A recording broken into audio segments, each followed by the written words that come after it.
Thinking in Systems is not just a book about diagrams. Thinking in Systems is a book about consequences. It's about the trap hidden directly inside smart effort. Welcome to this explainer of Thinking in Systems by Donella H. Meadows. This fits perfectly into what we do here at UpGoWise because it takes a precise clinical look at the architecture of the self, and it trains our perception long before we ever attempt a prescription. Donella H. Meadows wrote this from a life spent watching brilliant, well-meaning minds completely misread living patterns. Let's get right to it. Your repeated wrong choices, the ones that frustrate you the absolute most, they aren't a lack of willpower at all. They might actually be your fierce loyalty to a failing structure. And that is so much more painful to admit because structure feels incredibly true. Here's the reality slap. You keep fixing the visible problem so your mind bonds with those symptoms and completely mistakes that for clarity. The collapse of your effort is quiet. You don't feel foolish in the moment. You feel incredibly useful. That is exactly why the trap holds you. A system gives you output from the relationships between its parts, not from the individual parts alone. Section 1. Diagnosing the hidden loop. The old paradigm is all about diagnosing isolated events. We react. We react to missed targets, a late project, or just a bad day. But the refined strategy, it's diagnosing structures. This means stepping back and studying the underlying stocks, the flows, the feedback loops, and the delays that actually produce those events.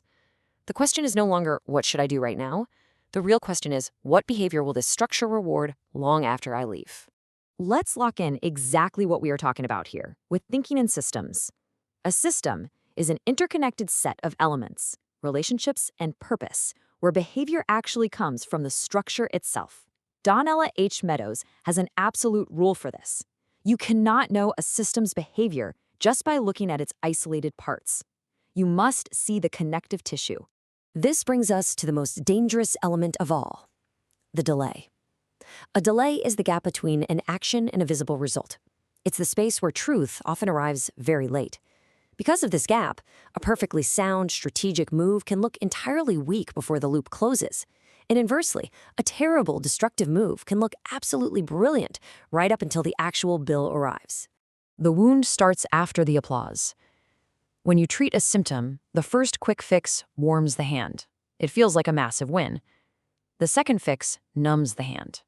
By the third fix, you are gripping a pattern that grips back.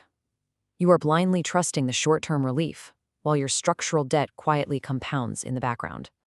Section 2. The biology of a system. Let's trace this out. Step 1, you pour a little fertilizer into a clear aquarium to help the plants. Step 2, nothing happens. The water stays bright. Step 3, a thin green algae film spreads.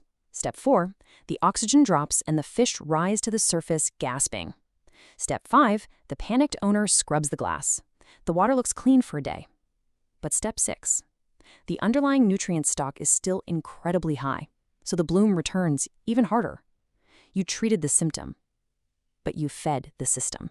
Blame gives heat, structure gives leverage. The mistake in that aquarium wasn't a lack of care. The owner cared deeply. The mistake was choosing inside the wrong timescale. Blame is loud, and it's emotional, but it changes absolutely nothing. Seeing the structure, the invisible ratios, the delays, the hidden loops, that is what gives you cold, clean leverage. Section 3. Effort versus system designed. The old self improves by adding raw effort. It treats the world like a line of dominoes to be pushed over. But the refined self, it improves by changing conditions, information flows, and rules. It treats the world as a living pond. At UpGoWise, we don't ask for a more heroic hand to scrub the glass. We ask for a more honest map of the water. Think about your own hidden machinery. A calendar full of urgent, chaotic work might not show ambition. It might simply show a system that financially or socially rewards interruption. A team that needs you for every single answer might show a system that punishes distributed thought. A habit that fails each night shows a system that made failure the cheaper path. The stated values of an organization or an individual matter far, far less than the behavior the system's structure actually rewards. Same goal, same loop, same cost. If you keep the exact same goal and the exact same loop, but you just change your daily tactics, the system just smiles. Nothing actually changes. The wrong choice repeats because it perfectly protects the environment you've built. Section 4. Finding true leverage. A leverage point is a place where a small shift in rules, goals, or paradigms can change the whole pattern. This is the ultimate strategic upgrade from thinking in systems. You find the specific leverage point to disturb the root cause. You don't just decorate the symptom. Sometimes the strongest move is to change what the system measures.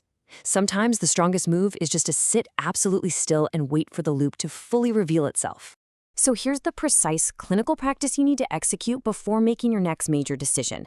Step 1, explicitly name the repeated behavior you keep getting. Step 2, trace the hidden loop. Where does the reward enter, and where does the delay hide the bill? Step 3, identify the filling stock. And step 4, change just one condition before you add any raw effort. You have to step outside your ego to map the structure. Do this before advice. Do this before blame. We can't control systems, but we can dance with them. Systems thinking requires immense humility. It says that your preferences and your identity are not outside the machine. They are a part of the system you are diagnosing. True mastery isn't pure domination. It becomes a practice of rhythm. I want to leave you with the final, colder, cleaner question you must carry into your very next decision. What will this choice feed?